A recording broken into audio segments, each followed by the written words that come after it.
এই সময়ে বাজারে পাওয়া যাচ্ছে কিন্তু সজনে ফুল, আর সজনে ফুল খাওয়া কিন্তু আমাদের শরীরের পক্ষে খুবই উপকারী। তো আজকে সজনে ফুল দিয়ে আমি একটি রেসিপি আপনাদেরকে তৈরি করে দেখাবো। এই রেসিপিটি থাকলে কিন্তু নিমেষেই এক থালা ভাত শেষ হয়ে যাবে। রনিতাস ফুড প্লেসে আবারও একবার সকল বন্ধুকে আমি স্বাগত জানাই। তো চলুন দেখে নেওয়া যাক আজকে আমার এই রেসিপিটি। তো ভিডিওটা স্কিপ না করে পুরোটা দেখার অনুরোধ রইল। আমি কিন্তু এখানে 100 গ্রাম পরিমাণে সজনে ফুল নিয়ে নিয়েছি। সজনে ফুল সাধারণত বছরের এই সময়টাতেই পাওয়া যায়। যেহেতু সজনে ফুল হালকা, তো আমি এখানে 100 গ্রাম পরিমাণে নিয়েছি, তো অনেকটা পরিমাণে সজনে ফুল হয়েছে।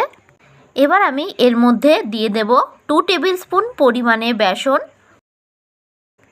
ও আমি দিয়ে দিচ্ছি এর মধ্যে 2 টেবিল স্পুন পরিমাণে চালের গুঁড়ো। আপনারা কিন্তু এখানে চালের গুঁড়োটা দেওয়ার চেষ্টা করবেন। এবার দিয়ে দেবো আমি এর মধ্যে কাঁচা লঙ্কা কুচি। ঝালটা আপনারা যে যতটা খেতে পছন্দ করবেন সেই অনুযায়ী দেবেন।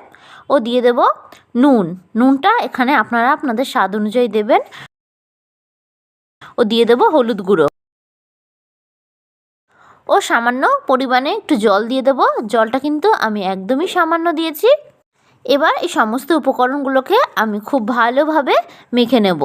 বসন্তকালে মরশুম বদলের সময় সর্দি, জ্বর, কাশির সমস্যা থেকে দূরে থাকতে সজনে ফুল কিন্তু খুবই উপকারী। তাছাড়া আরও অন্যান্য গুণাগুণ আছে সজনে ফুলের।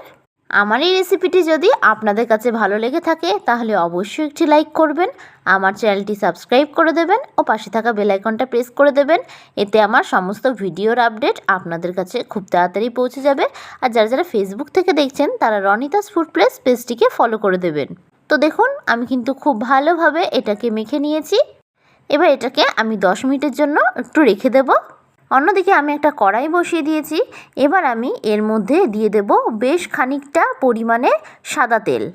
তেলটাকে আমি হাই ফ্লেমে খুব ভালোভাবে গরম করে নেব। তেলটা খুব ভালোভাবে গরম হয়ে গেলে গ্যাসের ফ্লেমটাকে মিডিয়ামে রেখে আমি এই রকম বড়ার আকারে দিয়ে দেব। আমি এই রকম একটু চ্যাপ্টা করে দিয়েছি। আপনারা কিন্তু চাইলে আপনাদের পছন্দ মতো যে কোনো শেপে দিতে পারেন। আপনারা কিন্তু এই বড়াগুলো ভাজার সময় অবশ্যই একটু চালের গুঁড়ো দেবেন। চালের গুঁড়ো দিলে কিন্তু বড়াগুলো খেতে খুবই মচমচে হয়। সমস্ত বড়াগুলো দিয়ে গ্যাসের ফ্লেমটাকে হাই টু মিডিয়ামে রেখে আমি এক পিঠটা খুব ভালোভাবে ভেজে নেব।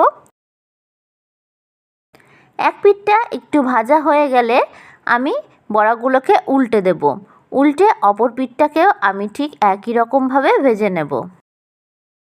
হাই ফ্লেমে বড়াগুলো ভাজবেন না, তাহলে কিন্তু বড়াগুলো ভেতর থেকে কাঁচা থেকে যাওয়ার সম্ভাবনা থাকবে। তো দেখুন দু পিঠই আমার মোটামুটি খুব ভালোভাবে ভাজা হয়ে গেছে। তো এবার একটা ছাঁকনি দিয়ে তেল ছেঁকে আমি অন্য একটি পাত্রে তুলে নেব। আমি সবশেষে আপনাদেরকে দেখিয়ে দেব বড়াগুলো কতটা মচমচে হয়েছে।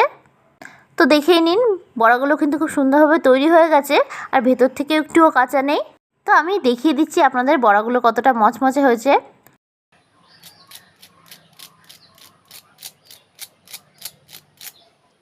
তো দেখেই নিলেন কিন্তু বড়াগুলো কতটা মচমচে হয়েছে। তো আপনারা খুব কম সময়ে সজনে ফুল দিয়ে এই রেসিপিটা বাড়িতে তৈরি করে ফেলতে পারবেন। আপনারা একবার এরকম পদ্ধতিতে তৈরি করে দেখুন। সজনে ফুলের বড়াগুলো খেতে কিন্তু খুবই ভালো লাগবে। তো আমার এই রেসিপিটা যদি আপনাদের কাছে ভালো লেগে থাকে তাহলে অবশ্যই একটি লাইক করবেন, আমার চ্যানেলটি সাবস্ক্রাইব করে দেবেন ও পাশে থাকা বেল আইকনটা প্রেস করে দেবেন। এতে আমার সমস্ত ভিডিওর আপডেট কিন্তু আপনাদের কাছে খুব তাড়াতাড়ি পৌঁছে যাবে। আর যারা যারা ফেসবুক থেকে দেখছেন তারা রনিতাস ফুড প্লেস পেজটিকে ফলো করে দেবেন। আশা করি আপনারা সকলে ভালো থাকবেন, সুস্থ থাকবেন। ধন্যবাদ।